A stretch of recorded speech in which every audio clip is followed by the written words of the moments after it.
Merci, ma soeur Tony. Que la grâce de Dieu soit avec vous tous. On bénit le nom du Seigneur et en action de grâce. L'opportunité que nous allons avec vous dans ce moment solennel de notre commémorer la mort de notre Seigneur.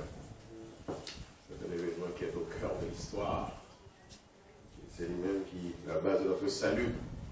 Voilà pourquoi le monde chrétien, tous les continents, dans le pays côté que l'évangile a prêché, le monde a commémoré cet événement.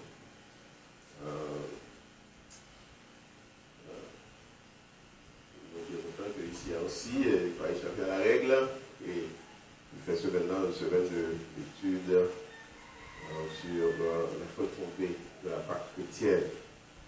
Et nous devons intervenir sur la retombée concernant les dominations et les autorités. Et comme on connaît le texte qui a été retenu, c'est Colossiens chapitre 2. On a pris deux versets, versets 14 et 15. Nous voyons le symbolisme de la crucifixion vis-à-vis des autorités et des dominations. L'apôtre Paul nous dit dans Colossiens 2, verset 14, il a effacé l'acte dont les ordonnances nous condamnaient et qui subsistait contre nous. Il a détruit le clouant à la croix. Il a dépouillé les dominations et les autorités et les a livrées publiquement en spectacle en triomphant d'elles par la croix. L'apôtre Paul a écrit cette lettre au cours de sa première captivité à Rome. Il recevoir les nouvelles de l'église de Colosse, l'église qui a fonctionné bien. Cependant, l'église a fait face à deux courants doctrinaux de l'extérieur, venant de l'extérieur, c'est des attaques de l'extérieur, deux courants hérétiques, deux courants d'idées erronées qu'il a essayé de venir pour perturber, pour déstabiliser, pour dérouter la foi des chrétiens. Quelles étaient ces idées erronées? Premièrement, il y avait des faux docteurs, des judaïsants, qui ont prêché le retour à la loi et l'obligation de la circoncision. Les premiers erreurs, le premier courant erroné que des judaïsants ont apporté à l'église de Colosse, qui a déstabilisé la foi des Colossiens. Et deuxième courant d'erreur, hérésie, que l'église a subi, c'était les gnostiques. Gnostique, G-N-O-S-T-I-C-S, gnostique, c'est un courant de philosophie et qui venait de l'Égypte, de la Perse, même de la Grèce. Et M. Salon a propagé des idées contraires au nom de Christ. C'est les gnostiques. Il dit que le salut lui venait par la connaissance, une connaissance secrète. Et c'est des gens qui initiés seulement qui ont gagné accès à ce savoir qui donne le salut. Le salut, ce n'est pas une croyance en Jésus-Christ, le salut, c'est un bagage caché, des connaissances secrètes. Et c'est initié pour jouer une connaissance pour gagner le salut. Et gnostique, dans le courant du gnosticisme, il a annoncé, il a propagé des idées qui attaquaient aux gloires de Christ. Le débat est plus valeur aux anges. Le débat les puissances invisibles ont aspect, il a glorifié les puissances invisibles et il a rabaissé en même temps. Tandis qu'il a élevé de façon excessive les puissances de ce monde, il a rabaissé la gloire de Jésus-Christ à un rang inférieur. Donc, c'est Jésus-Christ comme une simple créature, comme une créature. Voilà, pendant que Paul en prison, nouvelle que joignent de Colosse, l'église est bien commencée, mais il y a un faux docteur, premièrement, des juifs, qui a venu avec des enseignements pour ramener les chrétiens au judaïsme, et de l'autre côté, un courant païen, le gnosticisme, qui a venu avec des idées contraires qui ont attaqué la gloire de Christ. Alors, apôtre Paul, inspiré par l'esprit, par des enseignements sur le symbolisme de la crucifixion de Jésus-Christ, il va montrer des vérités qui étaient passées à la croix, qui démontaient ces erreurs qui venaient introduites dans l'église de Colosse. Comment apôtre Paul va rectifier l'erreur des judaïsants concernant la nécessité ou bien l'obligation, une prétendue obligation pour les chrétiens de se faire circoncire? Paul, dans verset 14, va nous réponse. Après de Paul présentait la loi comme un fardeau qui était trop lourd à porter. Et ce fardeau, Jésus-Christ mettait fin avec lui. Il a effacé l'acte dont les ordonnances nous condamnaient et qui subsistait contre nous, et il a détruit en le clouant à la croix. Dans le judaïsme, il relevé près de 613 commandements, 365 commandements positifs, 248 commandements négatifs, un cursus qui était trop lourd, qui était trop lourd même pour les juifs. Si l'on rappelait, lorsque on Dieu tabaille aux Hébreux, la loi, la première alliance, Juifs répondent, nous ferons tout ce que l'Éternel nous a commandé. Donc, dès qu'ils font alliance et dès qu'ils signent, ils ont engagé nation, parce que le coup dit, il n'y a pas de fait. Il y a une capacité pour accomplir, pratiquer toute ça, la loi de la donne. Mais l'histoire, voilà, pour nous que c'est faux, il n'y a pas de capable. Et pas de monde qui dit qu'il est juste devant Dieu en observant les œuvres de la loi. Parce que tout le monde péchait. Même Jacques de Paul montre-nous dans plusieurs textes. Nul ne se, par exemple, nul ne sera justifié devant lui par les œuvres de la loi dans Romains. Parce que la loi, c'est un fardeau qui est trop lourd à porter. Avec tout comme on pense à eux, n'importe qui a violé, c'est toute la loi que vous violez. Et pas qu'un humain qui a la capacité pour observer à la lettre ce lourd fardeau. Mais Jésus-Christ lui-même, c'est le maître de la loi. Pour songer réponse qu'elle débaille à ses détracteurs, le Fils de l'homme est maître du sabbat. Donc maître du sabbat, c'est maître de la loi. Donc il est le testateur, c'est lui-même qui débaille la loi.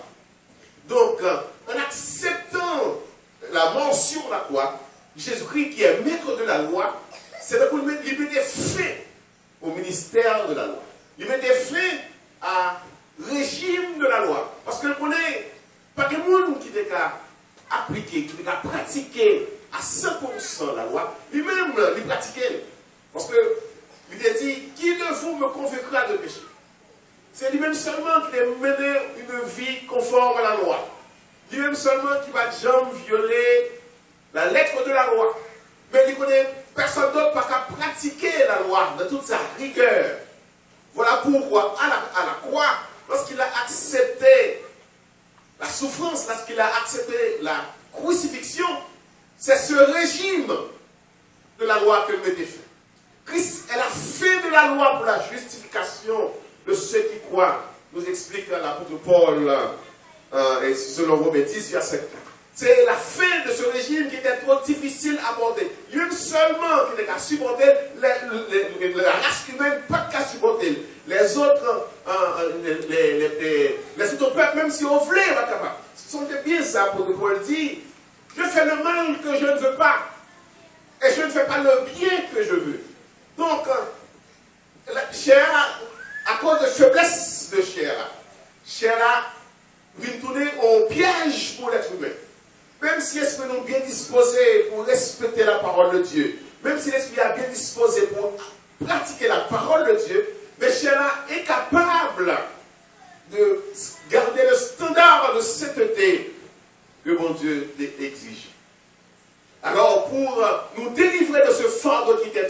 apporté. Jésus-Christ, il portait tout pour nous à la croix. Et crucifixion, c'est la déchirure. Crucifixion, c'est démantèlement de cette alliance que tu as fait avec le peuple juif, la fin de la première alliance. Ça ne veut pas dire que la loi soit mauvaise. La loi est bonne, comme nous l'explique l'apôtre Paul. Mais la loi n'a pas de provision pour faire nous vainqueurs du péché. Au contraire, la loi renferme tous sur le régime du péché. Donc c'est là probablement la loi est bonne, mais nous n'avons pas de capacité. Depuis un Éden, nous avons perdu la capacité de résister contre le mal. Nous avons perdu la capacité de résister contre le tentateur. Comme je peux chanter, moi faible dans le corps, moi faible dans la chair, pour nous résister devant Satan. Ce n'est pas que la loi ne soit pas bonne, la loi est bonne, mais nous-mêmes, nous avons des faiblesses dans le corps, parce que quand nous a poussé nous vers le mal. Donc, pour nous jouer le salut, il faut nous passer par un chemin autre que la loi. Et ce chemin, Jésus-Christ l'a inauguré pour nous à la croix. Il mettait fin au régime, il mettait fin à la première alliance, et faire une voie nouvelle à travers son sacrifice. Donc, au lieu pour nous passer par les œuvres de la loi, respecter sabbat, respecter circoncision, respecter les sacrifices pour arriver à Dieu, nous ne pouvons jamais arriver. Parce que pas quelqu'un qui est parfait aux yeux de Dieu, au regard de la loi, Jésus-Christ va nous alternative, une seconde voie, une autre médiation par la foi. Là, nous croyons dans ce sacrifice, nous arriver à Dieu sans passer par la loi. Donc la loi n'est pas morte, mais la loi existe pour ceux qui ne croient pas en Dieu. Parce que tout le temps, on peut rejoindre Christ, il est sous le coup de la loi, il est sous le jugement de la loi. Toujours sur l'emprise de la loi. Mais ceux qui croient en Jésus-Christ, ils prennent la seconde voie que Dieu a créée, la seconde alternative que Dieu a donnée à l'humanité, à savoir Jésus-Christ. Voilà le premier enseignement que l'apôtre Paul voulait révéler aux chrétiens de Colosse, de ne pas tomber dans les erreurs des judaïsants qui devaient faire marche arrière. Le chrétien qui passait par Jésus-Christ, il finit avec l'observance des œuvres de la loi. Même s'il va mener une vie de sainteté et de sanctification, mais ce n'est pas en accomplissant les œuvres de la loi que nous jouons à Dieu, car nul ne vient au Père que par Christ. On ne peut pas arriver au Père. Nous n'avons pas la capacité d'observer tous les commandements de la loi pour arriver au Père. C'est pour cela que Jésus-Christ a mis fin à ce régime. Et toute souffrance qu'il a pris, toute martyre, Jésus a brisé sa chair sur la croix. C'est qu'il a dépouillé ce régime qui était trop lourd, trop difficile pour les chrétiens. C'est le premier enseignement que nous joignons dans le verset 14. Deuxième hérésie que les gnostiques voulaient porter dans l'église de Colosse, c'est à savoir rabaisser Christ pour montrer les puissances, les anges, montrer que les anges ont plus de puissance et Jésus-Christ est une simple créature. Comment l'apôtre Paul va corriger encore cette autre erreur des gnostiques. Le verset 15 nous le montre. Il a dépouillé les dominations et les autorités et les a livrées publiquement en spectacle en triomphant d'elles par la croix. Et ça t'a passé à la croix. Jésus-Christ, depuis Gethsémane, l'a maîtrisé sa chair. Parce que c'est par la chair que nous avons péché. Par la séduction. Pas oublier comment le péché est entré dans le monde, c'est lorsque le serpent ancien a séduit Ève. Adam et Ève n'étaient pas créés dans le jardin d'Éden. Ils ont vécu dans un endroit de délice. Ils ont contact direct avec mon Dieu. Ils ne pas rien. Tout leur était soumis. Malgré tout, ils ont joué le moyen, ils ont écouté la voix de Satan qui fait qu'on ait un bagage manqué. Un bagage manqué.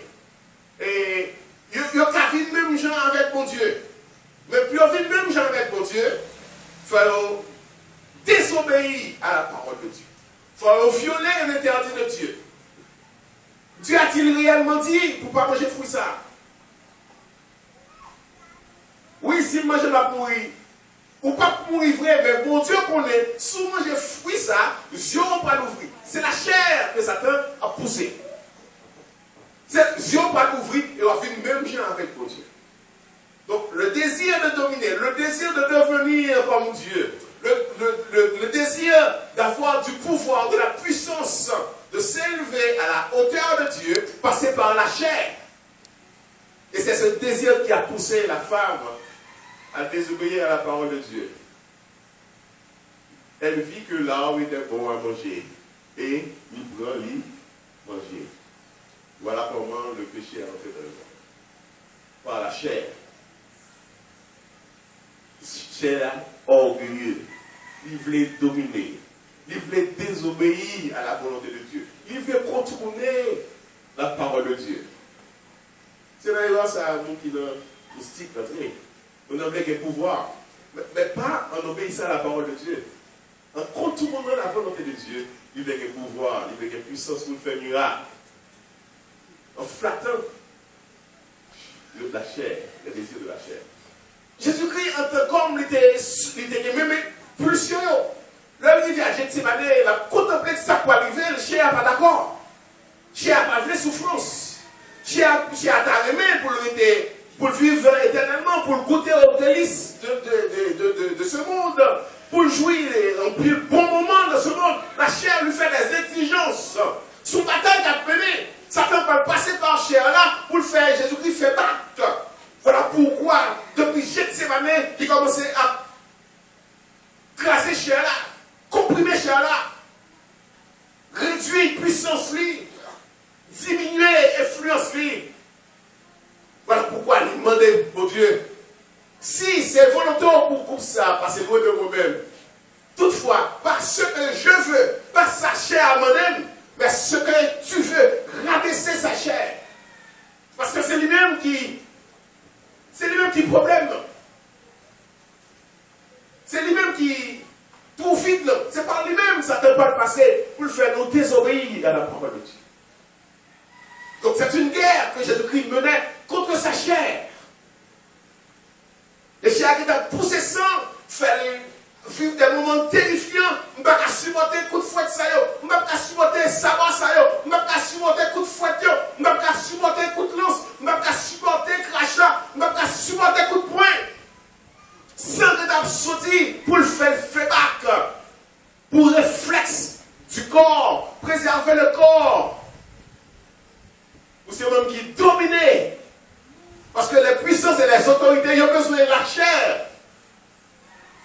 Vous faites nous camper en face de Dieu. Vous faites nous maudire mon Dieu. Vous faites nous violer les interdits de Dieu. C'est par la chair que vous passez. Et Jésus-Christ, en tant qu'homme, il était dans la même situation. Qu'on a pas voulu. Et qu'on a sous l'influence du malin. Qu'on a sous l'influence des forces des ténèbres. Qu'on a sous l'influence des autorités, des dominations qui veulent passer par sa chair pour le pousser à désobéir.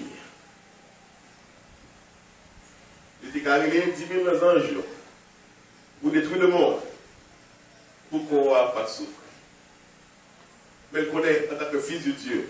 Il doit apprendre l'obéissance. Il doit apprendre à se dépouiller pour devenir un serviteur et pour tout accepter.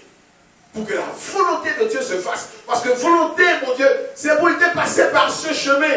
Parce qu'il fallait inaugurer une autre voie, une voie nouvelle qui était différente de l'ancienne alliance. Dans l'ancienne alliance, c'était tuer bouton chaque année. Dans l'ancienne alliance, c'était faire sacrifice chaque année qui va résoudre une fois pour toutes le péché de l'humanité. Mon Dieu t'a décidé une autre fois. Et cette voie demandait pour que le monde mourit quand même. Il fallait un sacrifice. Car sans effusion de sang, il n'y a point de pardon. Il faut qu'on se coule. Et c'est vous-même désigné pour faire ma volonté. Donc il y a une bataille à mener. Parce que en tant qu'être humain, qu'on a parlé ce sacrifice. Qu'on a parlé pour le dépouiller. Qu'on a parlé pour le détruire. ce chemin pour boire cette coupe jusqu'à la dernière goutte pour accomplir la volonté de Dieu. Amen. Voilà la bataille que Jésus-Christ a menée à la croix. Voilà pourquoi il n'a pas résisté. Il était arrêté. Mais il n'a pas arrêté là. Vous savez ça gentil. Là, Jésus-Christ dit, c'est moi. Qu'est-ce que tu as cherché? Il dit, c'est moi. Même là, Jésus-Christ dit, c'est moi. Il dit, pip. Il tombe à terre, il reculer. Donc, tout pouvoir est sous lui. Donc, on a dit tout pouvoir ça. Qui est le monde dit un peu? Pas tant qu'il a même si c'était avec pour ne pas écouter. Donc, Jésus-Christ dit, vous battez même pour ne pas écouter. Et avec la femme, et toute l'activité, il a enterré tout vivant. Il n'a pas fait. Ça, c'est le corps. Ça, c'est la chair. Donc, il n'a pas de raison aux dominations. Il a quitté la domination dans le parce que domination, ça y est, il usurpé notre domination. Mon Dieu, tu pas dans la domination en Genèse. Faisons l'homme à notre image et à notre ressemblance. Qu'il domine. Donc, mon Dieu, tu pas une domination sur la nature. Mais à cause de notre désobéissance, le usurpateur, il prend nous-mêmes. Il faut qu'on monde qui va le défendre. Il faut qu'on monde qui va mener bataille là pour nous. Jésus-Christ. Et de face d'arriver là, il faut le décider. Est-ce que la prononcer à la bataille?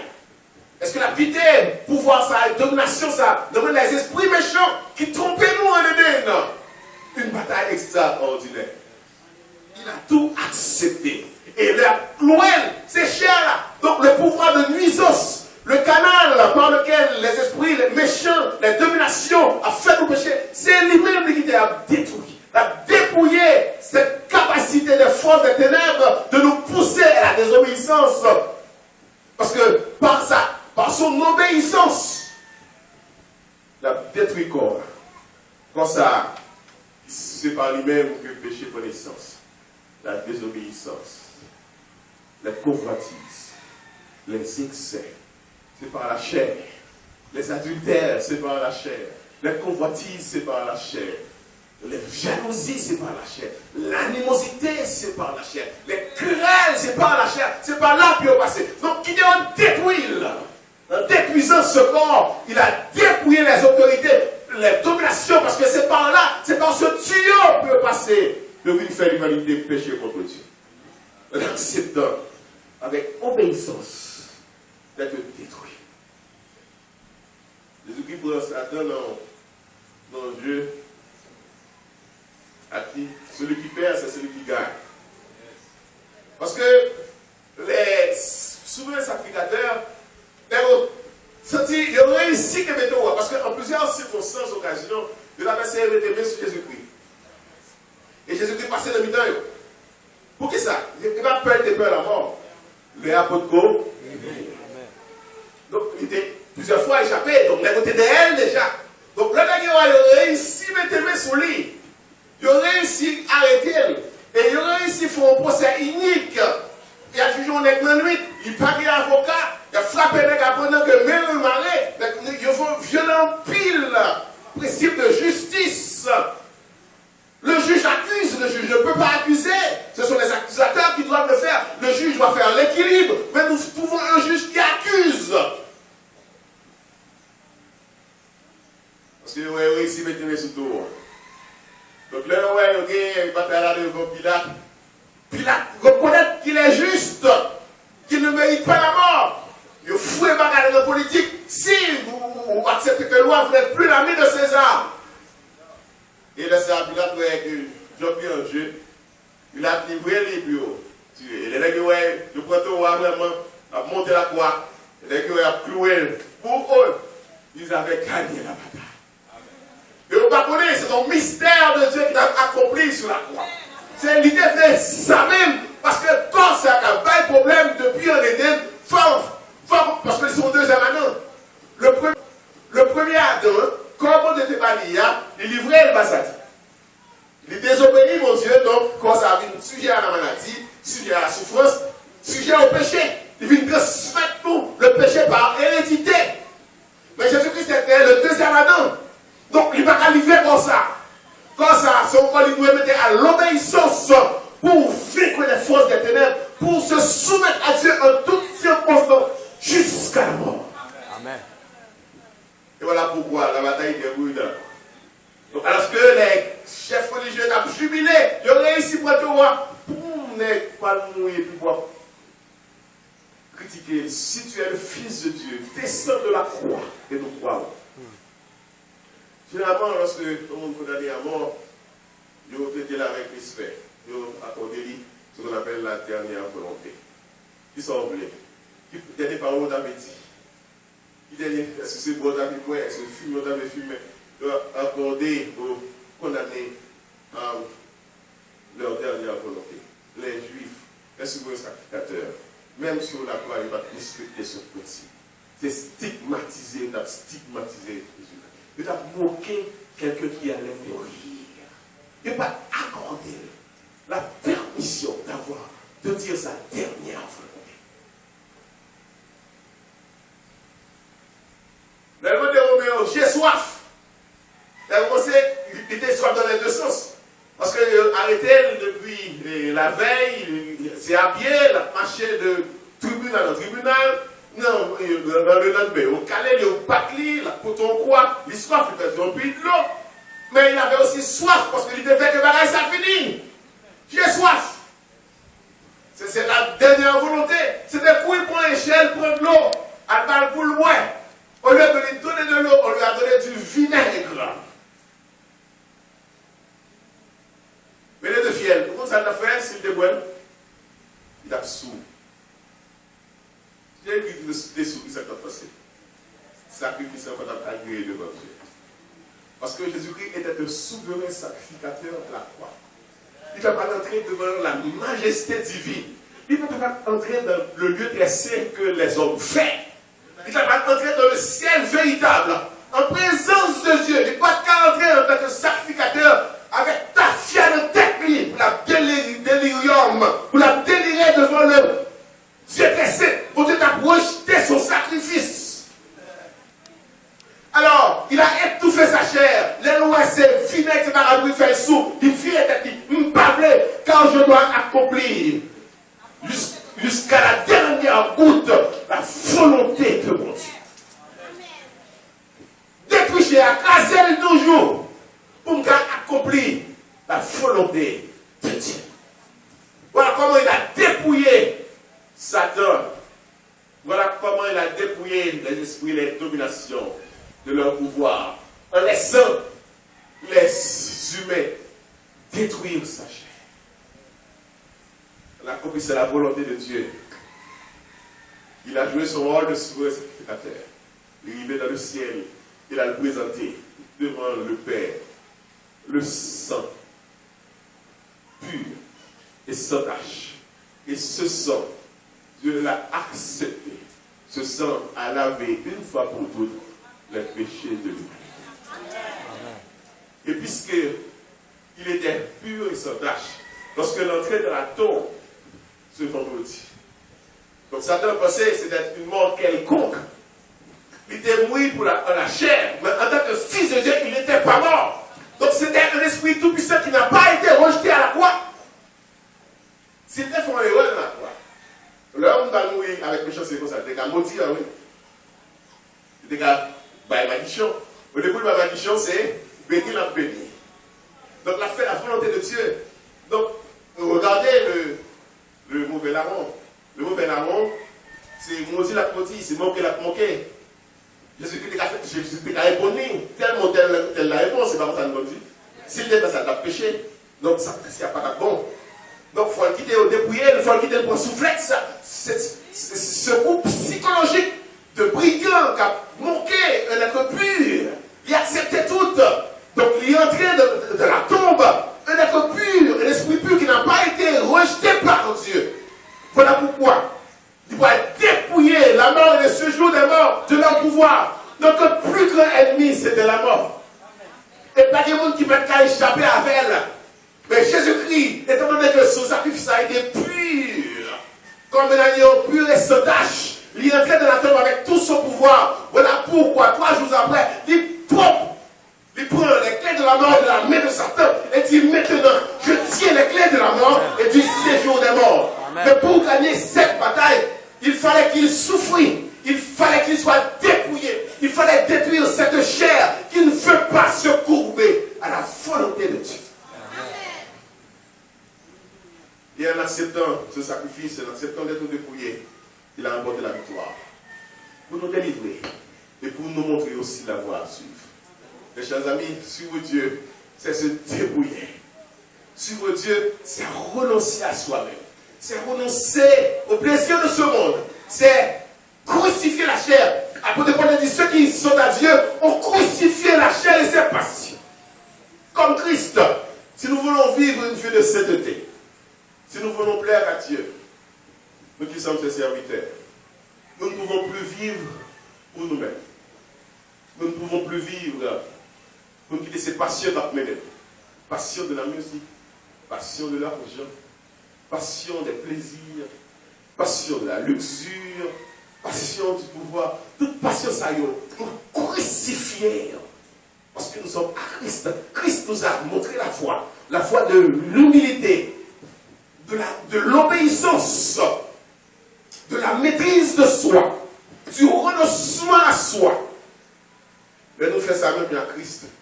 Nous sommes victorieux comme lui. Et si nous acceptons que passion, que chair là qui a poussé nous vers le mal, nous résister à lui, et symboliquement nous tuer la chair, pas physiquement, mais symboliquement, parce que nous empêchons de faire salver, le salut, nous mourir avec Christ. Et si nous sommes morts avec Christ, même si nous ressuscités victorieusement après 3 jours, nous aussi, nous mourrons comme nous avons la nature adamique. Mais comme Christ a vécu la mort, nous aussi, à la dernière trompette. Lorsque le clément retentira, lorsque celui qui doit venir viendra, lorsque la trompette retentira, tous ces morts en Christ qui se sont dépouillés entendront sa voix et briseront, comme lui il l'a fait 3 jours après, les chaînes de la mort et du séjour des morts. Et nous ressusciterons victorieux à la rencontre de le Seigneur et les ailes pour entrer avec lui dans la gloire. Mes chers amis, une très belle leçon que l'apôtre Paul nous donne dans cette épître envoyée à l'église de Colosse. Les chrétiens sont affranchis du fardeau de la loi parce que Christ nous offre une alternative, une autre route. Et deuxièmement, les chrétiens qui veulent vivre une vie victorieuse doivent faire comme le Christ, se dépouiller de tout orgueil. Le vieil homme doit être détruit. L'homme adamique doit être crucifié comme Christ. Il doit mourir. Cet homme que vous regardez doit mourir. Les passions qui sont en nous doivent mourir. Les mauvais désirs qui sont en nous doivent mourir. Et si nous les faisons périr, nous vivrons pour Dieu comme Christ s'est dépouillé et a gagné la bataille contre les dominations, contre les autorités, contre les pouvoirs. Parce que désormais, depuis la résurrection, il est le chef de toute puissance. Toute autorité se plie devant lui, car il a tout vécu. Il les a vécus tous. Il a vécu l'homme fort. Il a pris son arme secrète, la mort. C'est lui qui détient cette clé. Et au jour de la résurrection, il ouvrira pour nous les portes de la mort et du séjour des morts pour aller à la rencontre du Seigneur. Que Dieu vous bénisse ce soir.